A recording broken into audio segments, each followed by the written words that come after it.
and welcome to Great British Ghosts. Today I've come to the Royal County of Gloucestershire, which is home to some of the most haunted sites in the whole of Britain.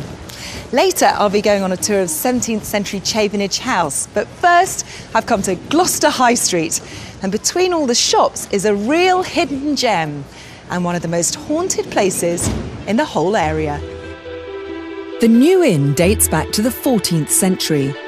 It was originally built to house pilgrims visiting the shrine of King Edward II at nearby Gloucester Cathedral and has over 700 years of history. William Shakespeare once performed here, and Lady Jane Grey, the wife of Henry VIII, stayed here in 1553, only to be beheaded a year later. What's really interesting about the New Inn is the amount of paranormal activity that's happened in recent years, from people being pushed and shoved in the cellar, to the spirits of children playing in the courtyard, to the most famous incident, the pint of beer that mysteriously slid itself off the table and onto the floor. It happened on a night that we had a quiz on. Mark and I weren't down. And the guys just said to us the next day, oh yeah, one of the ghosts knocked a pint off. We were like, yeah, okay, whatever. And it was probably about a week later, I went, oh, stop going on about it. I checked the CCTV, and to say it put goosebumps all down my back. It was just to see it looked like it got flung off the table. Local paranormal researcher Lynn Cindery was in the pub when it happened. I was sitting right here that night and I couldn't believe what happened. Over there, on that table, there was a full pint. There was 4 people sat there. I was here, other people were sat there, and the 4 people saw the glass move just a little bit across the table and then flick right over, fall onto the floor. The rest of us heard the thud. And we all looked round and were shocked at what we saw. How come it was caught on camera? Because the CCTV camera is just up there, and it always points that way, over in the corner, where a ghost of a lady has been seen. And she is supposedly the nanny of the 2 children that died in the fire. And she wants to sit there to look out into the courtyard to try and connect again to the 2 children. There actually was a fire in the pub back in the 19th century, where 2 children did die. I've obviously seen the footage, and I can see why a lot of people think it was fake. Yeah. Do you think it was fake? No, definitely not. I was here, they weren't, and why would we fake it? And I would swear on the Bible to anybody, it was not faked. That particular room at the back, I felt presence myself on that particular table, and we've had so many customers that have come in and actually seen things being dragged on the table, like menus, without no explanation. There might not be anybody in there at the time. So there's a lot of poltergeist activity on that side, definitely, without a shadow of a doubt. I can categorically say what you see is what's happened. No trickery involved. Could it have slid off the table? Of course it could. Could it have done this? Could it have blasted it? Of course it could. What happened is what you see. We did not fake anything at all. But it's not just the bar that's experienced paranormal activity. There have been ghosts reported in almost every corner of the hotel. And Lynn agreed to show me around, starting with the most haunted bedroom. So just down the corridor here, we have the famous Oak Suite. Most haunted room in the whole of the inn. So there's a lot of activity there, a lot of bumps in the night. Oh yes, definitely. And it's a pretty spooky room to be in. Here we are, the Oak Suite. There is a heavy atmosphere at times, and even when you open the door, you can feel it. You can feel that somebody's already in there, or it's almost like you hear, shh, quick, they're coming. That sort of eerie feeling that you just know something's in there or something's going to happen. Sometimes it can be very nice, and sometimes it can be quite creepy. Well, it's certainly old. Look at it, it's amazing. It is, it's lovely. It's the 18th century panels but we feel that they've are a lot older and have come from somewhere else. We don't know where. So whoever brought them here, it may even have the energies from the place it was before. We have several encounters in here of ghosts. This area here, there has been seen a man in a dark costume, and he comes out to the wall and he's almost looking around at everybody that's in here, and then he won't go any further. He stops right here. Have you seen him? Just a shadow of a dark figure. There's been several incidents in there. A gentleman that stayed here, he thought that somebody had got into bed with him in the night, and he was half asleep and thought, oh, it's my wife, and then jumped up quick, realised it wasn't his wife, and he wasn't even home. And over here, by the bed, a friend of mine was sat here. She was a skeptic, didn't believe at all. Think anything would frighten her at all. Suddenly burst out crying, uncontrollably, in front of everybody. People have felt taps pushed in there, sparkly lights have been seen in there, the curtains or the drapes on the four-poster bed have been moving as if somebody's been tapping it. I think it's just the sheer history of the building and how many people over 600 years have actually been in there. So what's this? This is a fantastic piece here. This is a hidden door. What was it used for? We believe a priest hole. Why did priests use it? The dissolution of the monasteries with Henry VIII.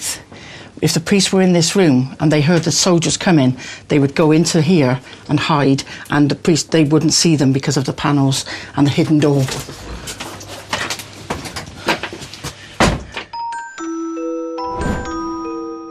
Over the last 10 years, there have been more than 100 reported ghost sightings and paranormal events in the hotel, making it one of the most active places in the UK. Our daughter, I thought I heard a little girl talking to her.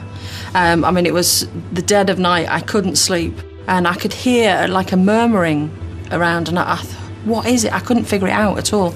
And I flung the door open to see if there was anybody in there, or, you know, what was in there, and it just stopped dead completely. And I was like, okay, I'm going back to bed now. Close the door. I still don't know what it was, but it sounded like a young child talking to my daughter.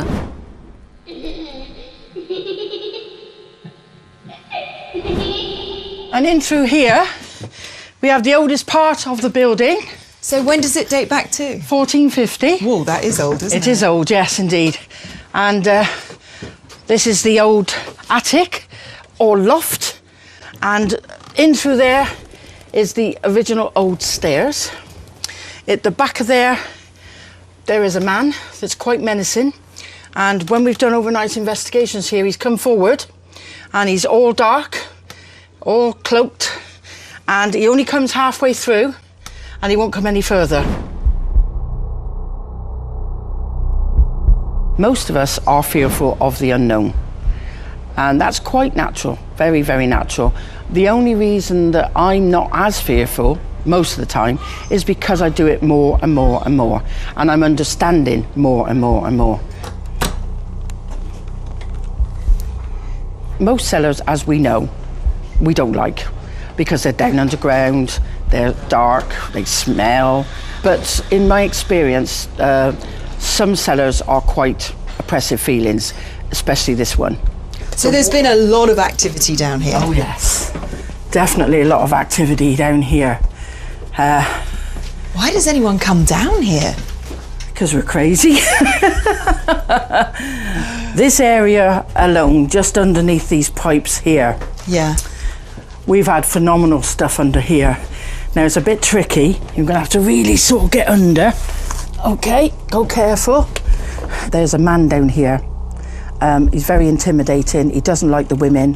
When he lived here, He got the ladies pregnant, and then when they were pregnant, he disposed of them by throwing them off the balcony.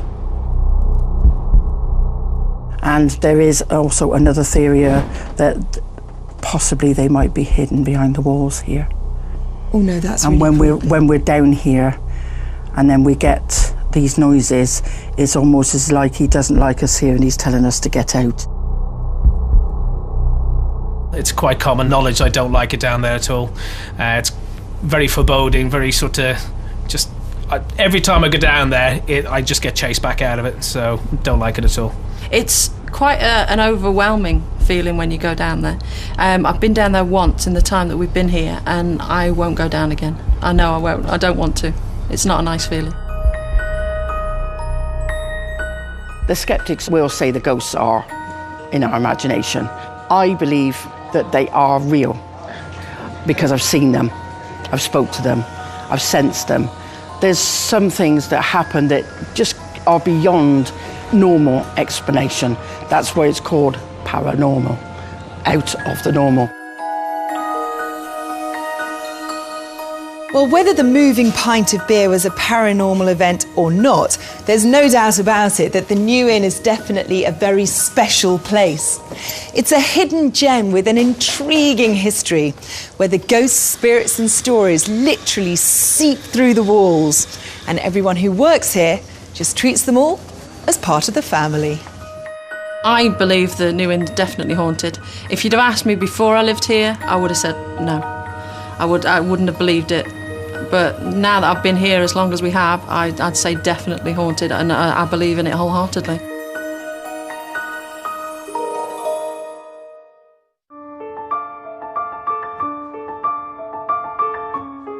This amazing building is Chafenage House in Tetbury in Gloucestershire.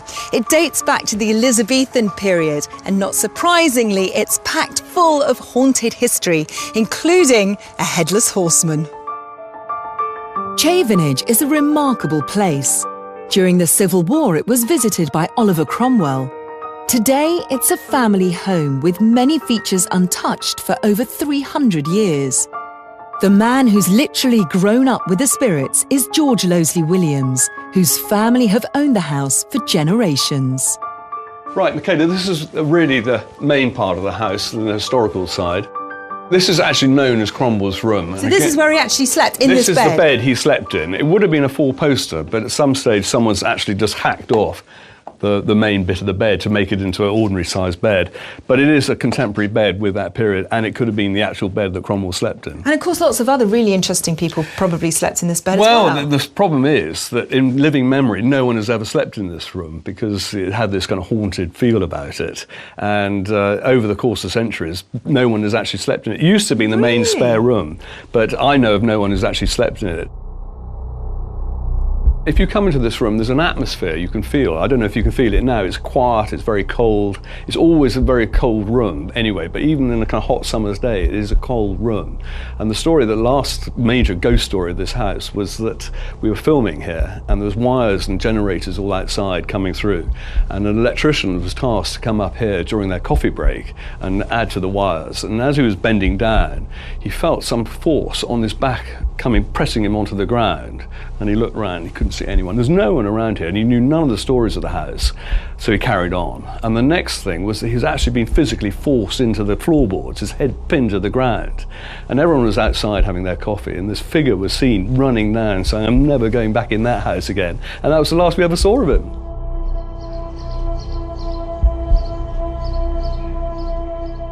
Well, there's been so many strange things. I mean, when we had the ghost hunters, and the sort of tool of trade, one of them is a big thermometer. And going from room to room, suddenly I have seen, the thermometer drop. And they say that is often a sign of something in the spiritual line. It was Sunday, and I went up into the tapestry rooms and walked in, and I felt a presence there. Bravely, I went into the room and still felt, and at that moment I was absolutely convinced there was something in the room, almost like a poltergeist. My grandmother had that room exorcised. And she did a belt and braces job by having a service performed jointly both by Church of England and Roman Catholic priests. Despite the eerie history of the bedrooms, the most famous haunting at Stevenage actually occurred out in the driveway. It was said that one night back in the mid-17th century, a headless coachman drove up to the main door and carried off the body of its then owner, General Nathaniel Stevens. Nathaniel Stevens was a Member of Parliament. He was parliamentary member for South Gloucestershire, and he was quite influential. He had a group of friends that Cromwell needed on side to get the bill to go through Parliament to kill Charles. So he came down here 3 times, and the first 2 visits, Nathaniel was a fit, strong man and could cope with him. The 3rd time, he was actually not very well, and basically to get rid of Cromwell, he agreed just to move on. And as soon as he agreed, his daughter then cursed him. And the story of this house was that the old colonel was dying, and the guests were all gathered around to watch him die. And they saw this very embellished carriage arrive at the gateway, came down to the front door. The carriage stopped, and they saw that it was being driven by a headless horseman. The shroud of the old colonel was then seen to lift out of his body, drift into the carriage. The door then shut, and the carriage drove off, and was last seen being devoured by the flames of hell. No way! And that all happened just here.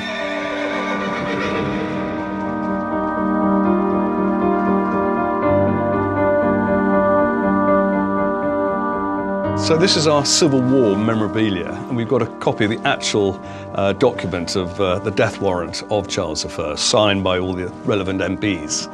And after he was executed, there's an actual locket of Charles I's hair put on a brooch, again to show people what they'd been fighting for in the Civil War and prove that he was dead. And there's a bit of his actual hair in there. So people went to his severed head and started chopping his hair off? He was fairly ripped apart to get bits and pieces off him. This is a fairly pro-Charles I, if you read the document about it. It was one made into a nice locket, but with his hair. Gee, I find that quite haunting. That is quite spooky. I think it's always been told we were the haunted house, or the second most haunted house in Gloucestershire. And really, from the day we were born, it was, have you seen the ghosts at Stevenage? And certainly the headless coachman has been a story. When you say Stevenage, that's what everyone thinks of. And so, not that I've ever seen him myself, but we're always there. And I remember actually the first time I ever really noticed that I was going to sleep here alone. It was quite a daunting sight. So as you probably met, most of our dogs, they slept with me that night. So this is one of the other stories of the house, and through this door is, if I can open it. Oh, it's a great door. You will find this very small little window, and that window actually is in direct line with Byaitjiř Castle, which was a royalist castle. And the story was one of the maids here used to signal to her boyfriend, who was one of the guards at the royalist castle, by putting a light in this window. And as soon as that light shone, they would have a meeting point. The only trouble was they got caught one night and they were put to death. And does she come back as a ghost? Well, this is a story. I've again never seen anything of her, but the story was that her spirit's still around, still signalling through. So if you see a light in that window, you know she's around. Oh, that's quite a tragic romantic love story, Very isn't it? romantic. Yeah. So we go outside. And it was here that I had my first real experience of a ghost, because when I was very young, when I was about 8, my first camping experience was literally just here, about 5 feet from the house. And a friend of mine was camping, and we woke up very early, as you do when you're camping. We looked out a little tent, and we saw this dark figure of a horse and a man on it with a big black hat. And it was just over there. So we looked at it, and we kind of zipped it up quickly, went and hid in our sleeping bags, and again wouldn't come out till someone actually came out to see if we were all right. It was about 9 o'clock, so it was about 3 hours shaking in our little camp beds. That must have been terrifying. Absolutely for an 8-year-old. Terrifying, and we still talk about it today. And did you both see it vividly? We both saw it, and both, it's not one of our imagination, we both could describe exactly the same figure. The main house has a small chapel attached to it, which also has its resident ghost, a hooded monk. Some time ago, while my uncle was still alive, just before dinner, I went into the chapel to say my prayers.